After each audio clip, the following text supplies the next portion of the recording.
Ini yang di rumah bisa dengarkan semuanya? Bisa, Bu. Bisa, Ya. Bu. Ada yang belum beasiswa, Bu? Ya, kalau ada yang mau tanya di chat aja ya, karena kalau tapi boleh juga lah langsung, nggak masalah juga. Bu, ada yang belum masuk, Bu? Belum masuk. Elia Cici. Padahal saya udah setting otomatis ini.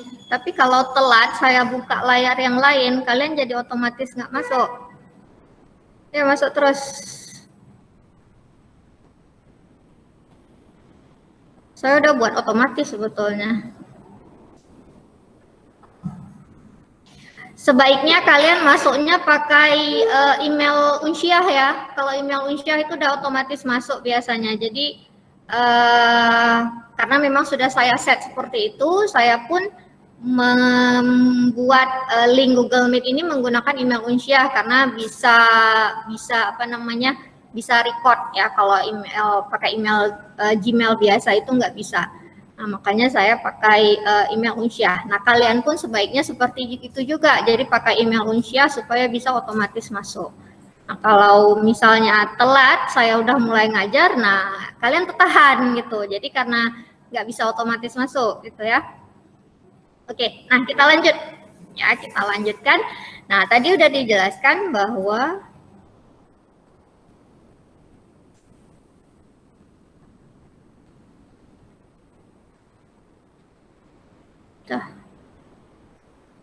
Oke, nah tadi sudah ada yang menjelaskan bahwa data itu beda dengan informasi, ya.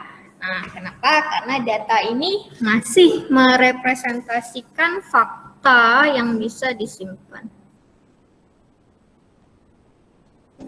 Oke ya, jadi data ini merepresentasikan fakta yang bisa disimpan. Nah, data ini sebetulnya di dalam basis data ya, di dalam basis data ini kita susun dia di dalam beberapa tingkatan. Nah, kenapa dikatakan beberapa tingkatan? Nanti ada tingkatan yang paling rendah sekali sampai yang paling tinggi sekali. Nah, dalam beberapa tingkatan ini yang paling utamanya itu ada sebutannya sebagai field. Nah, kemudian ada record dan ada file. Nah, data yang paling kecil ya sebetulnya bukan paling kecil sekali, tapi istilahnya yang bermakna, data yang bermakna, tapi dia paling kecil itu kita sebut dia sebagai field, ya field. Nah, contohnya seperti apa? Kalian punya NPM. Nah, NPM-nya berapa? Kalau saya NIM saya 198008 kok NIM NIP.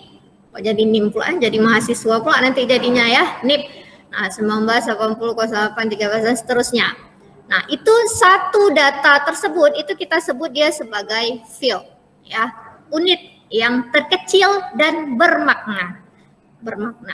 Nah, kemudian setiap field tadi kalau kita gabungkan dia akan menjadi record.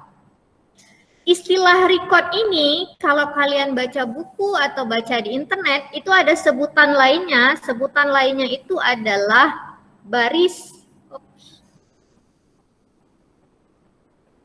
Sebutan lainnya adalah baris ataupun tuple. Nah, sering nanti kalau ditanya tuple itu apa sih? Nah, tuple itu sebetulnya sama saja dengan record. Ya, record itu bayangkan seperti baris pada tuple. Ya kan, tabel itu kan udah kalian kenal kan, yang namanya tabel ada kolom, ada lajurnya atau barisnya. Nah, setiap satu baris tadi itu yang kita sebut dia sebagai tuple atau record. Nah, kemudian record tadi kalau kita gabungkan dia akan menjadi file. Nah, untuk lebih detailnya ya, lebih detailnya kita lihat hierarkinya itu sebetulnya seperti ini. Nah, hierarki datanya, kenapa tadi saya katakan unit yang terkecil yang bermakna. Jadi kalau orang lihat sekilas dia langsung tahu apa maknanya. Nah, ini yang kita sebut dia sebagai field yang tadi saya katakan. Walaupun sebetulnya field tadi itu tersusun dari byte. Dan byte tadi itu tersusun dari bit. Namun byte dan bit ini kesannya tidak bermakna bagi kita. Dia bermakna pada apa? Bermakna pada komputer digital kan? Komputer itu digital kan? Makna digital apa? Apa? Data yang disimpan itu berarti seperti apa dia kalau digital? Hah? Angka Pada tahu? binar 01. Ya, angka binar 01. Ada yang di rumah yang menjawab. Kalian nggak dengar, saya yang dengar jadinya ya. Nah, angka binar yaitu 01. Nah, bit ini ya itulah yang kita sebut dia sebagai bit ataupun binary atau biner ya, bit. Nah, 0 dan 1 ini kalau digabung-gabungkan ya, kalau digabungkan ada 8 bit itu akan menjadi byte. Nah, bit tadi itu akan menjadi byte. Kemudian byte tadi ya akan digabungkan itu akan menjadi field. Nah, kenapa tadi saya katakan bahwa yang bermakna itu adalah field? Nah, yang disebut dengan field itu yang mana? Ini contohnya. Ya. Ini kode buku. Ataupun misalnya di sini ada nama pengarang nih. Nah, ini dia. Nah, ini yang kita sebut dia sebagai field. Ya, fieldnya itu maknanya apa? Field Sutarjo ini adalah nama pengarang. Atau yang lainnya, misalnya nama fieldnya ini adalah Tumidin. Nah, apakah itu? Nah, sama juga, nama pengarang juga field. Nah, sebetulnya field tadi ya, itu bermakna dari kita sebagai manusia. Tapi dari sisi mesin atau dari sisi komputasinya, ya, sebetulnya ini ada pecahannya lagi data-data di baliknya. Apa maknanya? Contoh ya, misalnya di sini kata-kata apa ya, yang ini aja lah ya, yang sesuai. Nah, var 001 ini adalah field. R 001 yang berupa field tadi itu sebetulnya terdiri dari F, ya kan? Kemudian A, R, 0, dan 1. Jadi satu field tadi, ya, satu data yang paling kecil tadi itu sebetulnya terdiri dari aksara. Nah, aksara tadi disimpan dalam bentuk byte. Ya, byte. Nah, F ini kita sebut dia sebagai byte yang direpresentasikan dengan karakternya adalah F. Terkait dengan karakter apa simbolnya itu nanti akan kalian lebih lihat detailnya itu pada pemrograman. Udah masuk pemrograman? Udah dijelaskan tentang ASCII code. ASCII udah? Belum, nanti akan dijelasin, pasti akan ada di situ. Nah, saya tidak menjelaskan secara lebih detail lagi ya. Nah, namun yang istilahnya setiap satu aksara tadi, ya, jadi aksara-aksara ini kalau kita gabungkan dia akan menjadi field. Setiap satu aksara tadi, ya, itu disimpan dalam bentuk byte. Byte. Nah, kenapa kalau misalnya dibilang, kalian kan tahu tuh, satuan penyimpanan data itu kan sebetulnya dalam bentuk byte. Ya, kan KB, tahu nggak kepanjangan KB? MB, GB, nah, itulah dia maknanya. Jadi kalau sebelumnya apa ya, MB megabyte, tapi maknanya apa? Nah, karena memang yang namanya komputasi, komputer, mesin komputer ini dia menyimpan data dalam bentuk digital. Nah, jadi penyimpanannya dalam bentuk digital. Nah, digital yang itu tadi ya di apa namanya ya, ukurannya ya, ukuran data tersebut itu kita simbolkan dia ukurannya dengan byte. Nah, satu byte ya, satu byte itu nanti akan terdiri dari 8 bit. Ya udah, kayaknya ada nih ya bahasan ini di SMA nggak? Belum ya? Oh, saya sudah lama meninggalkan SMA jadi udah nggak ingat lagi. Nah, jadi satu byte ini ya terdiri dari 8 bit. Maknanya apa? Nah, di dalam memori, ya, di dalam memori, jadi di dalam komputer kita itu simpanannya bukan berbentuk kata-kata seperti ini, tidak. Tapi yang disimpan itu bentuknya seperti apa? 0 dan 1. Jadi apa namanya, gabungan antara biner tadi 0 dan 1. 1, 2, 3, 4, 5, 6, 7, 8. Ya, jadi 8 bit tadi digabungkan itu akan menjadi byte. Nah, setiap 1 byte ini akan mewakili 1 aksara tertentu. Nah, apakah aksara tadi akan menggunakan sistem ASCII ataupun kalau di Java kita menggunakan sistem Unicode. Ya, kalau pakai bahasa Java itu ada simbol implementasi daripada aksara ini disebut dia sebagai Unicode. Nah, namun yang umum itu adalah ASCII.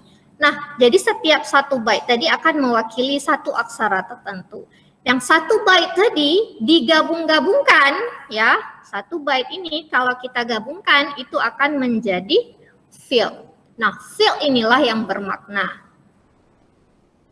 Kalau misalnya datanya itu di sini hanya ada T saja, ada maknanya enggak? Nama pengarangnya adalah T. Ya, mungkin kalau orang lihat, oh memang betul kali ya namanya itu adalah T gitu kan. Nah, tapi istilahnya 1 aksara seperti itu aja sebetulnya belum bermakna. Tapi kalau dia digabungkan, nah itu barulah dia memiliki makna. Oke, nah berikutnya field tadi kalau kita gabungkan, nah ini tuminin kalau kita gabungkan dengan var 002 digabungkan dengan buku pengetahuan ini, semuanya jika digabungkan itu akan menjadi record. Oke, jika digabungkan dia akan menjadi record. Jadi record ini kalau kalian bayangkan 1 baris pada tabel, itu yang kita sebut dia sebagai record. Atau nama lainnya adalah tuple. Banyak nama ya. Jadi jangan bingung. Mana yang disebut dengan record? Baris yang ada pada tabel. Apakah yang disebut dengan tuple? Record. Nah, sama aja tuh semuanya. Sampai di sini ada yang bertanya dulu? Ya, ini hierarki data walaupun ini kesannya sederhana, tapi sebetulnya